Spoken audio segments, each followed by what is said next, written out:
Ambassador-elect, and welcome to Tibet This Week, a weekly feature in English that tells you about this week's news on Tibet, His Holiness the Dalai Lama, and Central Tibetan Administration. Let's look at the headlines first. Fostering critical thinking and an inquiring mind, His Holiness the Dalai Lama inaugurates course on secular ethics. His Holiness the Dalai Lama expresses regret over inability to visit Bostwana. CDA President speaks on Tibet and Australia. How can democracies survive a rising China at the National Press Club in Australia? CDA President greets India on 71st Independence Day.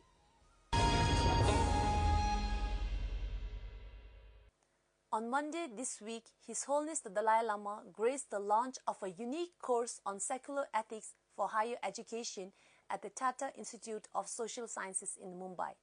The course was developed at the Convention Center of the Institute under the guidance of His Holiness, which aims to foster critical thinking and an inquiring mind.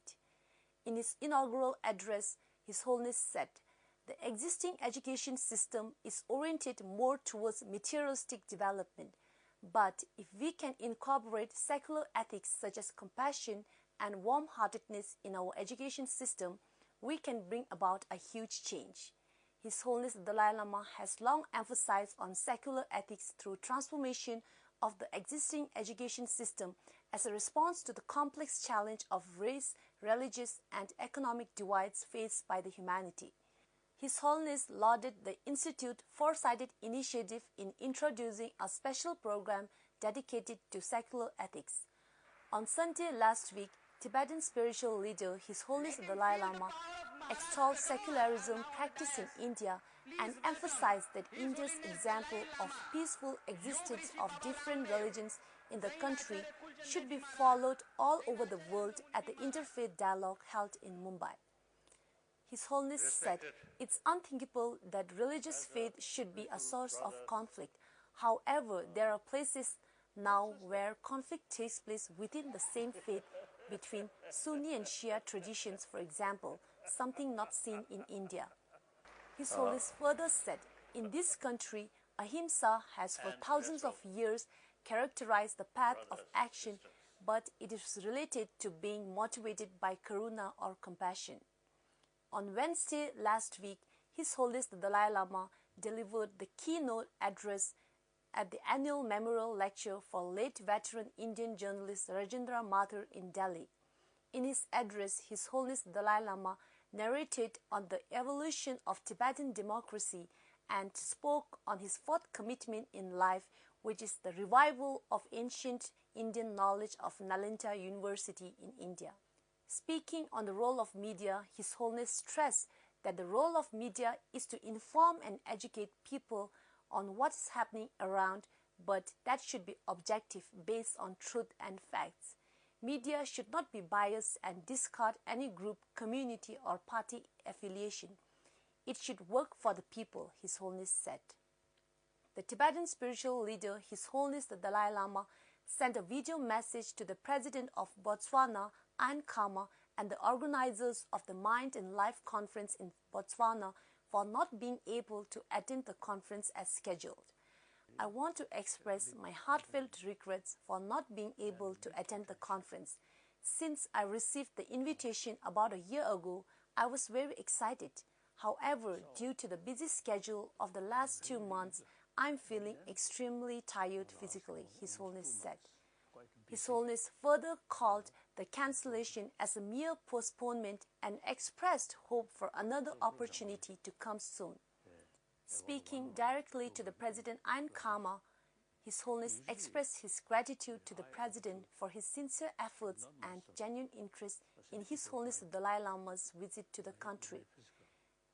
On Tuesday last week, President Dr. Lobsang Senke of the Central Tibetan Administration spoke at the National Press Club of Australia, based in Canberra, on the topic Tibet and Australia, how can democracies survive a rising China?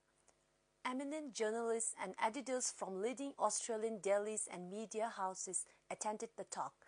Chris Almond, a writer and a veteran Australian journalist known for his acerbic political observations, moderated the talk.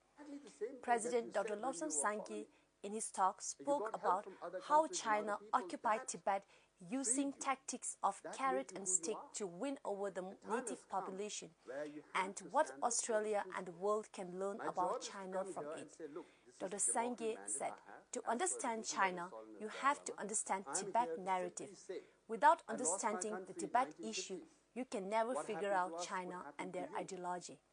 On Wednesday last week, President Dr. Lobsang Sangye of the Central Tibetan Administration briefed the Human Rights Subcommittee of the Australian Parliament about the ground situation inside Tibet and the violation of basic human rights by the Chinese authorities. Dr. Sangye also spoke about the forced relocation of Tibetan pastoral nomads from the high grasslands into concrete buildings, destroying not only their traditional lifestyle but also the grassland which they profess to be safeguarding. He demanded that China should make Tibetans the custodian of Tibetan environmental conservation. President Dr. Sangye further spoke about the middle way approach, the official policy of Central Tibetan Administration to resolve the Tibet issue. Dr. Sangye also gave a talk on the question of Tibet in the international law, Chinese constitution and domestic law at the Australian National University, hosted by ANU College Associate Professor Alice Bruce. While in Melbourne, President Dr. Sangye gave an interview to ABC News where he said, "What you see now is the same Confucius-based nationalist expansionist policy with all the neighboring countries." Dr. Sangye cautioned people in Australia and reminded the rest of the world, including Australia, that what happened to Tibet could happen to you. The president concluded his Tri-City tour of Australia on Sunday last week. The president of Central Tibetan Administration, Dr. Lobsang Sangye, congratulated India on the 70th anniversary of its Independence Day. This administration is observing the day with a wish and prayer that India becomes the greatest country in the world. We hope India's economy flourish and its stature enhance in the world, and the people of this country are able to reap the benefits of their country's progress, he said. So much for this week. See you next Friday. Have a good weekend.